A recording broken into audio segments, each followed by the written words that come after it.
ರಾಮು ಅನ್ನೋ 10 ವರ್ಷದ ಹುಡುಗ ಹಳ್ಳಿ ಶಾಲೆಯಲ್ಲಿ ಓದ್ತಾ ಇರ್ತಾನೆ. ಅವನಿಗೆ ಕತೆಗಳು, ಅದರಲ್ಲೂ ಮುಖ್ಯವಾಗಿ ಪುರಾತನ ಕತೆಗಳು ಒಂದೇ ತುಂಬಾ ಇಷ್ಟ ಆಗ್ತಿರುತ್ತೆ. ಒಂದು ದಿನ ಹೀಗೆ ಅವನ ಅಜ್ಜ ಅವನಿಗೆ ಹಳ್ಳಿಯ ಹಳೆ ಗುಡಿಯ ಕಥೆಯನ್ನ ಹೇಳ್ತಾರೆ.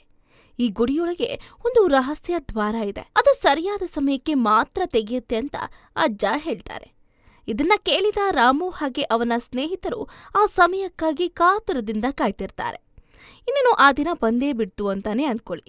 ಆ ಕತೆ ರಾಮುಗೆ ಬಹಳ ಆಸಕ್ತಿಯನ್ನ ಹುಟ್ಟಿಸುತ್ತೆ. ಮುಂದಿನ ದಿನಾನೇ ರಾಮು ಸ್ನೇಹಿತರೊಂದಿಗೆ ಆ ಗುಡಿಗೆ ಹೋಗ್ತಾನೆ. ಅವರು ಆ ದಿನ ದೇವಸ್ಥಾನದ ಹತ್ರ ಹೋಗಿ ಹೇಗಾದ್ರೂ ಮಾಡಿ ಈ ಗುಡಿಯ ರಹಸ್ಯವನ್ನ ಕಂಡುಹಿಡಿಬೇಕು ಅಂತ ಬಹಳ ಪ್ರಯತ್ನವನ್ನ ಪಡ್ತಾರೆ. ಒಂದು ದಿನ ಹೀಗೆ ಸಂಜೆ ಮಳೆಯಾದ ಮೇಲೆ ಗುಡಿ ಪಕ್ಕದ ಗೋಡೆ ಹಿಂದಿನ ಭಾಗ ಬಿದ್ದುಬಿಡುತ್ತೆ.